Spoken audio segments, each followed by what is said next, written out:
Ho ho ho ho! Welcome everybody to the magical world of Mickey Mouse! I'm Old Gamer Joe, this is the Ex-Hardcore Gamer. Today we are talking about some of the early retro games that starred Mickey Mouse. Now, for this series that we've had going for quite a while now behind the scenes, we aren't going to play every single game that has Mickey Mouse in it. More, we're going to be focusing on the games that star this very famous character, and I thought Ex-Hardcore Gamer would be a lot of fun before we get into these first, what are we talking about, 5 games today, I believe? 5 games today, Five yes. games in chronological order of sorts? Yes. So the idea that I started with was we have a new Illusion game coming out. The world is in danger.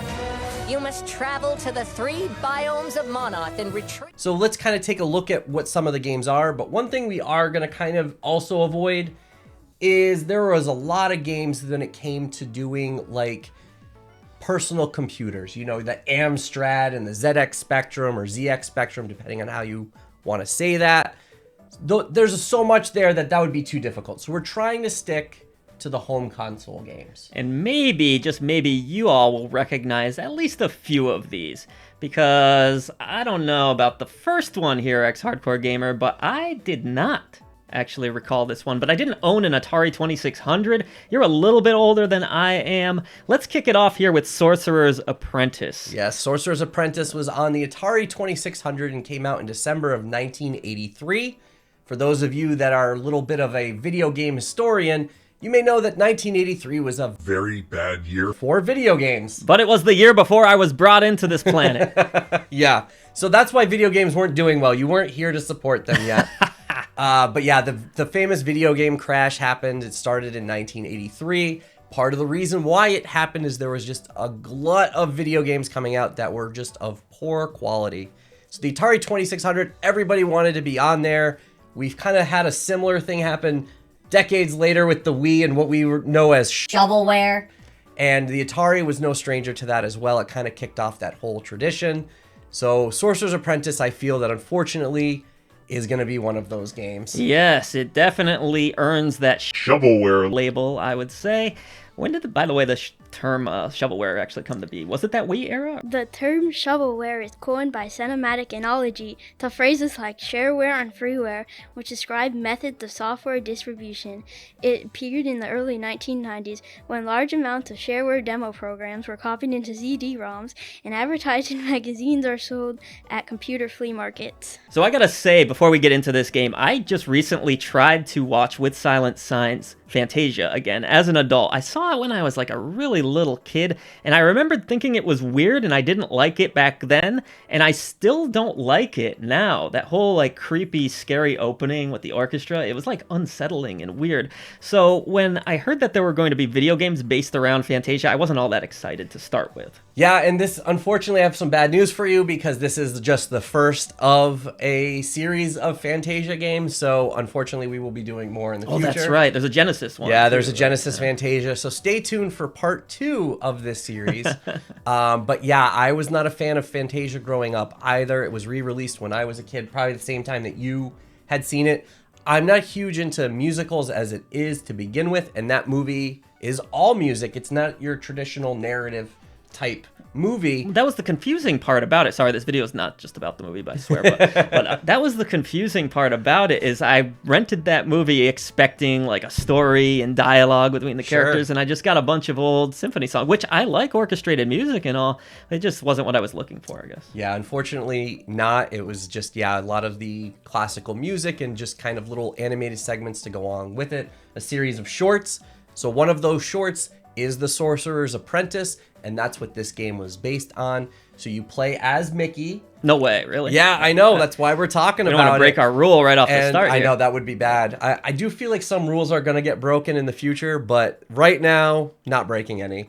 And so yeah, you play as Mickey Mouse, the Sorcerer's Apprentice, collecting and shooting stars on the mountains to prevent the walking brooms, which a lot of people might recognize that imagery of those walking brooms. You're trying to prevent them from flooding the cavern. You know what's funny about the brooms? I thought they were mops for the longest time. Then watching the movie again, I'm like, oh wait, they are brooms. Yeah. I don't know why in my mind they were mops. Well, because you're dealing with water. And yeah, so it kind of makes sense, right? Yeah. You're drowning, and that's part of this game as well, right? The water is rising. The water level rises. There's 2 screens that you can play on. There's the top one where you're in the mountain, and then there's the bottom screen where you're in the cavern. And you can choose to stay on one screen or the other, or you can move back and forth. It's kind of up to you what you want to do.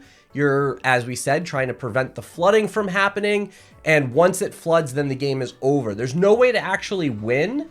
It's just all about getting a high score. So you're going to just keep playing the game, trying to get as high of a score as you can. So you just play over and over again, just trying to do better than you did the time before. You collect the stars, you shoot them, you're going to prevent them from flooding. I already said that. So for those of you that are also unfamiliar, and those of you that are, the Atari had different toggle switches that you could use that would kind of modify the game. So if you got bored with one way of playing, you could try a different way. So you had position A was you would shoot 1 fireball at a time, and position B would be a continuous firing of the fireball. If you did game 1, it was slow. If you did game 2, it was medium, and 3 was supersonic. 4 would be right back to beginner. I don't know why they have that in a weird order, but that's just the way that it was set up. Whoa, not this supersonic. No, it's not. Damn, he's so cool looking. He was my favorite Sonic. Yeah, unfortunately not. This is way before then. And the speed of the game does increase as you play it. So even if you start off on beginner, you could eventually work your way up to the supersonic speed. That is a possibility if you're good enough. But unfortunately, I felt like it just really didn't matter in the end. Yeah, no, I felt like I was done with this game in about 10 minutes. It does have that high score element to it. Like a lot of these I'm assuming a lot of these Atari games were built that way, yeah, right? I mean, that's what gaming was in general. What it was, You go to the arcade, you put your name up, your initials on the high scoreboard, you try to beat whoever else maybe got a better score than you. But there just wasn't much to it. You're just running around, you're shooting the fireballs, you're stopping the flooding, and it's very basic. And I know you're a big music guy, and I know how you felt about the music on this game, so go ahead and...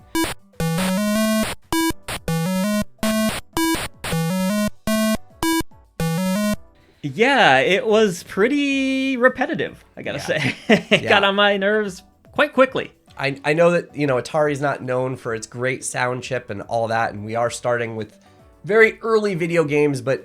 By 1983, games had really expanded and really improved, especially in the arcades. So to try to play this old hardware at this point in time, it was really difficult to go back. I mean, I'm saying even in 1983, I feel like you would have really been annoyed by the music that was playing in the game and the sound effects. You have it where it kind of overlaps, and like if a sound effect happens, it cuts off the music, and there were just all these bad things happening. So this purely, I think, is just for historical sake to be able to let people know that this was a game that was out there. It was like the first video game, so much so that it doesn't even come up in a lot of lists when you look up lists of games with Mickey Mouse. I was surprised when you presented this one to me because I had no idea. We were doing some like early research for these videos, and this is not one that came up very often. No, I had to do some deep digging to get it, but I wanted to try to make sure that we were as thorough as possible. In the end, though, today, 2023, at the time of this video, is Sorcerer's Apprentice worth checking out if you're going to be like us and dive into every Mickey Mouse game? I think that if you have a morbid curiosity, sure. It does have some pretty graphics for the time. Like, I thought they were very colorful and a bit more detailed than I was expecting for an Atari 2600 game. But just don't expect a lot out of it. You know, you're going to probably be moving on within 5 to 10 minutes. Yeah, it's for diehards only, I would say. So for the second game on our list, though, I did say that we probably were going to be breaking some rules. We made it one game, and a rule is being broken. And that is, I am mentioning one PC game that did come out, and that's Mickey's Space Adventure, which came out in 1984 on the Commodore 64. Oh, I was born for this one. There you go. Right. Came out on the Commodore 64 and the Apple II, and then in 1985 or 86, I wasn't able to get a definitive release date on this one. They did come out with an MS-DOS or a DOS version for it. There's a name y'all might know, too. Roberta Williams was involved with this project. This is why I felt King's Quest fame. This is why I felt like we needed to break the rules, because Roberta Williams did design the game, and Al Lowe, of Leisure Suit Larry fame, also worked on the music. He wasn't a designer or programmer, but he still worked on the game. So I felt like this was a good footnote for some of those classic graphic adventure fans. If you had any memories playing any of the Sierra Online games, King's Quest and all that, you might think that this was kind of cool that there was a Mickey game that was a graphic adventure. Mice or mouses, I don't know. Yeah. People didn't really have a mouse on their computer that much, so it was all keyboard controls with a list of the commands at the bottom, and it's not very good. You can have a 4-color or 16-color version, and it has a lot of outdated information. It was meant to be educational, and since 1984, we've discovered a lot more moons in our solar system. So, you know, when it says Jupiter has 16 moons, yeah, that was the case in 1984. Now we know that it's between 80 and 95 moons. So you're going to get those wrong if you're up to date on your science facts. Also, correct me if I'm wrong, and I'll edit this out if I am, but Wrong! It is kind of a legal gray area. let's head on to a Mickey Mouse game that is, dare I say, good? Or at least decent?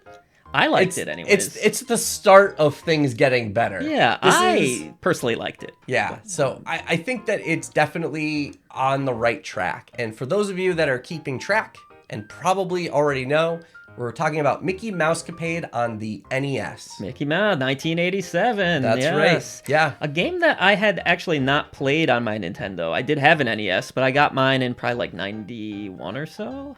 Well, again, you are a bit younger, so this was a game that I knew multiple people who had it while I was growing up. I had friends who had this game. This kicked off a time when Capcom had the exclusive rights to make Disney games on the NES.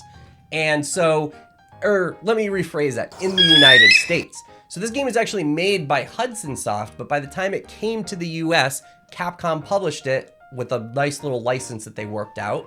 And that came out here in 1988. Yeah, there was this little deal with Capcom and Mickey Mouse for a while there, wasn't there? Not just Mickey Mouse, just Disney in general. Disney in general. Anything Disney related that came out on Nintendo systems had to go through Capcom. So if somebody made it elsewhere, either it couldn't come to the US or Capcom had to put it out for them. So you're going to actually see that come up a lot as we start going through our list of the Mickey Mouse history. Even though it was Disney in general, there's even more examples. But just coming to Mickey Mouse himself, there's going to be multiple times that comes into play. So you're going to hear about that Capcom exclusivity. Fun fact with this one as well, the Japanese title was a little different, wasn't it? Yeah, so it was, in Japan, it was Mickey Mouse Adventure in the Mysterious Kingdom. The Mysterious Kingdom. That's not the only difference between the two versions of the game, but that's where things kicked off. What's the main premise of this? One of Mickey's friends is in trouble, and you playing as Mickey and Minnie have to rescue that friend. They are intentionally vague about it in the United States version, and I don't know why. Oh, but in Japan you might get the answer. In Japan, they do it right on the cover, and in the manual it tells you that it is Alice from Alice in Wonderland. But they make it a big mystery when it's in the United States for some reason. So, spoiler, when you beat the game, you're saving Alice. The game features 5 levels, including the Funhouse, Ocean, Forest, Pirate Ship, and Castle. Single player only game, but Minnie is along for the ride.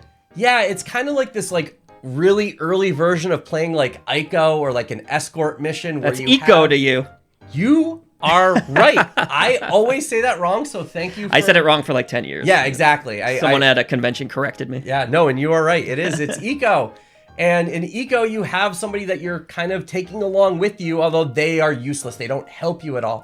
In Mickey Mousecapade, Minnie does actually help you. There is a point in the game where you can collect a star that shoots out, and that's how you attack people. And then eventually you then get another upgrade where then Minnie will also shoot the star. So you have double the firepower, although you can miss it. And if you've gone on to the next level, it makes the game a lot harder going forward. I feel like it is a bummer that it didn't have co-op in this game, though. You know, you already have Minnie there. You put the work into programming her. I feel like they could have pulled it off, kind of like the Rescue Rangers deal. Yeah, I feel like it's just a case of it being so early on in the NES life that it really wasn't something that maybe was standard at the time or thought about. You know, a lot of times games were just one player. Even like playing like the original Super Mario Brothers, it's just taking turns. You're not actually playing together. So I think I think we're kind of looking at it from the lens of the future, but you're right. When you have somebody following along the whole time, it would have made things so much better if you could have played together. And it also leads to a lot of frustration in the game. Yeah, though the first 2 levels are quite easy to get through, you do eventually reach this forest maze that's very trial and error, and there's nothing to really guide you. It's just one of those trapdoor type deals where you have to go through the right order. You know, you still see this in video games today. Yeah, you kind of just figure out which way is the right way to go, and oops, now you're back to the beginning of the level because you went in the wrong one. So you take out your little notepad and just kind of write down which one you're supposed to go through. It's the worst, isn't it? It is. Yeah. And there are like little hidden secrets to find. You can shoot certain areas and it unlocks a door or whatever. So you keep wanting to explore, but that's also how they get you again. Sometimes it's not a good thing and it's actually Minnie getting kidnapped and then you have to go back and try to rescue her. So it's almost like, is it worth trying to find these extra things because you might end up making it harder for yourself? All right, so outside of the Alice thing and the title change, what other differences from the Japanese version to the American version? So yeah, the US changed a lot of the enemies, especially the bosses. In Japan, you have the Cheshire Cat, the Dodo, the Caterpillar, Captain Hook, and the Queen of Hearts. But in the US, they actually changed him from other Disney movies such as Peg Leg Pete, Tick-Tock the Crocodile, and Maleficent.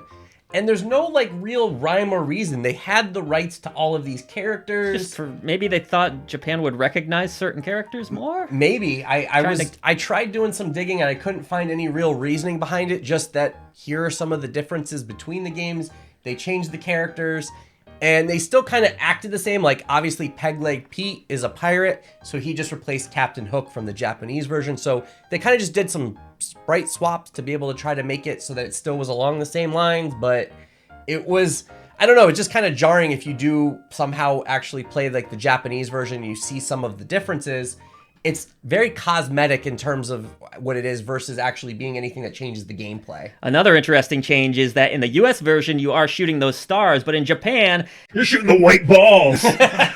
Yeah, just a little, just kind of, it's like almost like the Pac-Man pellets, you know, it's just like this little very basic thing. So I think that's a nice change in the US version. It gives it a little bit more visual pizzazz. It's a little something to it, and maybe that's just me being biased because that's what I grew up with and that's what I recognize. But to go back and play the Japanese version or look up footage online and did you just see like just a little ball shoot out? It was a little kind of like, okay, cool. And this was another example, too, of a game being much more difficult in Japan versus here in the U.S. They gave us stupid Americans a longer life bar, but the Japanese had a challenge. Capcom was like, you know what? These Americans, they're not going to be able to handle this. Let's do this. Although they still kept in weird things, like I mentioned before, how Minnie can kind of get in the way. Sometimes she'll not make a jump and then she falls in a pit and that's an instant death for you. Even if you have a full longer US life bar, she will still cause an instant death because she fell down a pit because the AI is not very good. And yeah, so there were still some difficult aspects to the game, but it was not as difficult as the Japanese version. All that said, on to the next one as we continue forward. It is Mickey Mouse on the Game Boy. 1989, but if you were hoping to play it here in the good old US of A, you're out of luck because this was Japanese only, right? Capcom had the exclusive rights to Disney games in the US. So in Japan, there was actually a Roger Rabbit game that came out from Kemco.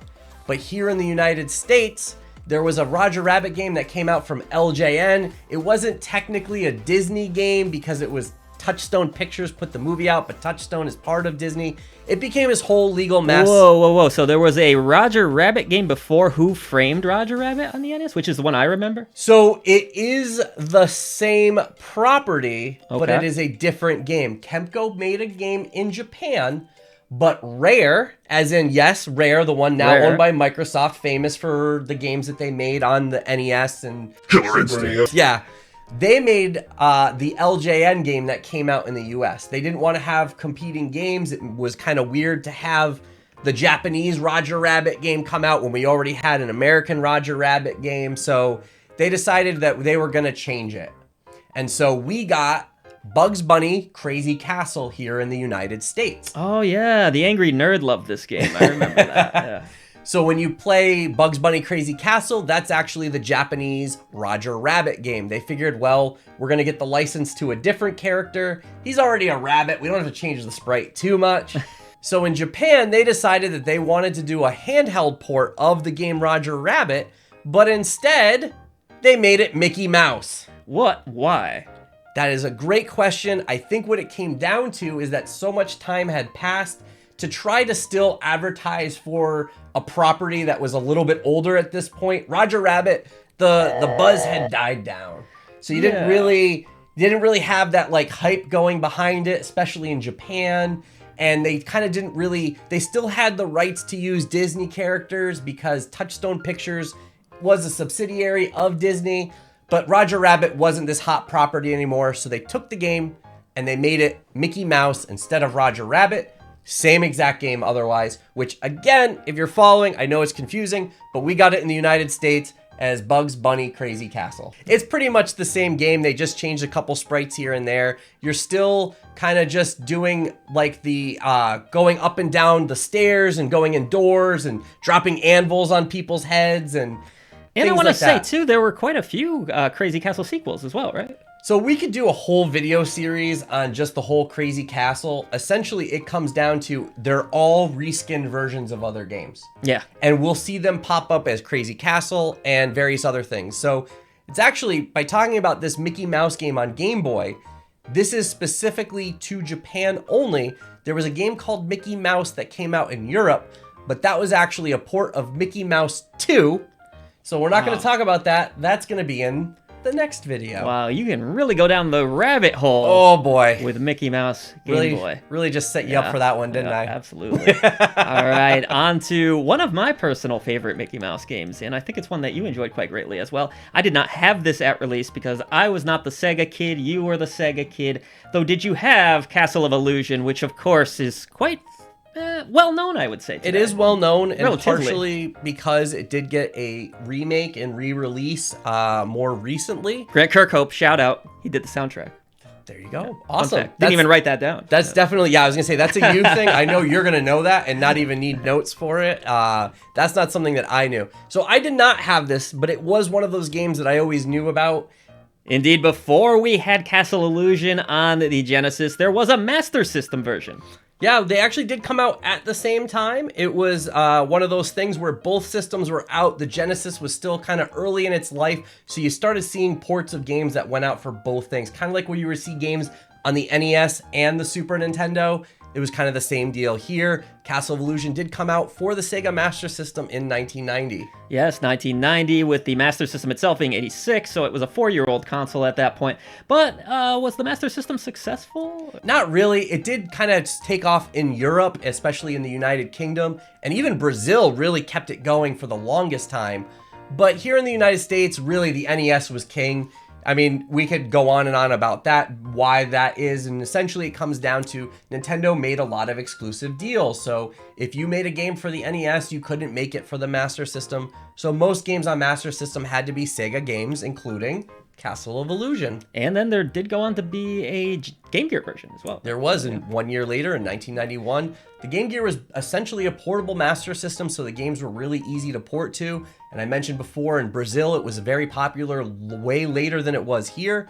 So they would take a lot of Game Gear games that we got here in the United States, and they would port them to the Master System in Brazil. Kind of a weird backwards little setup there, but that's how they got it done. So in this game, Mickey must save Minnie from Mizrabel, an evil witch who is in the Castle of Illusion. There are 6 levels to go through, and you can play the first 3, which I thought was really cool, in any order that you wish. Yeah, when you walk up to it, there's 3 doors, and you can pick which door you want to go through, and that determines which level you're going to play. And then after that, you can pick from 2 different doors. So it's kind of got a little bit of like Mega Man, where you can kind of choose your order of what level you wanted to play when, but kind of in its own little way with going through doors.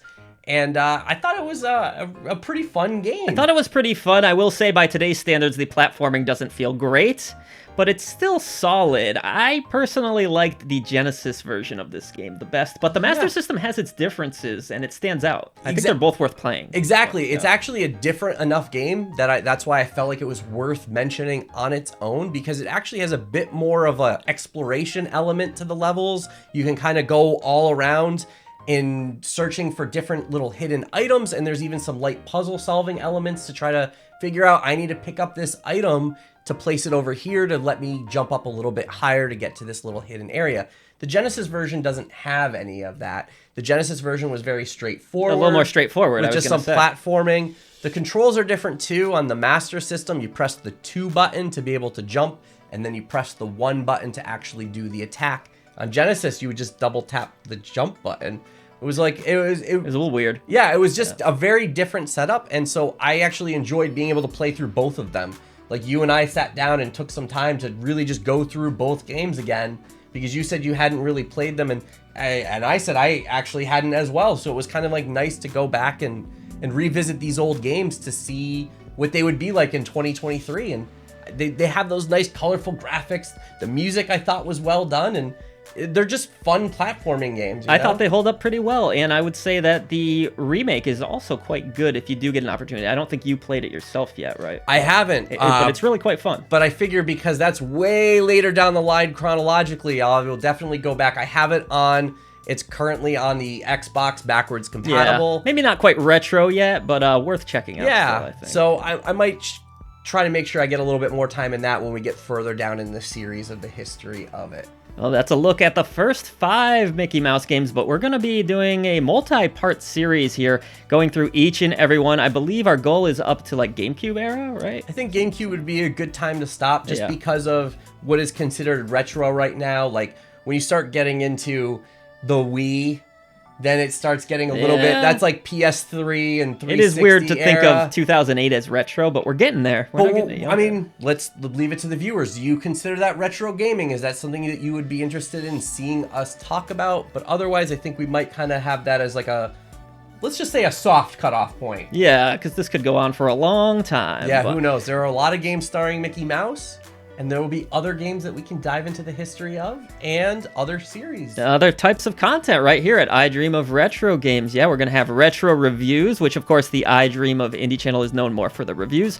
We're going to be doing something similar here, but with retro games, and a fun movie series where we compare movies to their game versions. With our first one, spoiler alert, being True Lies. Oh, boy. We're working on right now, actually. We so- are working on that as well. I wouldn't say as we speak, but it's definitely been something as we've been brainstorming a lot, and it'll be a lot of fun. And my goal is to try to not make it be like too snarky. Like, a lot of times, like, yeah, we get it. A lot of times licensed games, not great. We talked about it with Sorcerer's Apprentice earlier, but we had a lot of fun with these other games, and I still feel like that there can be some fun had with these games based on movies.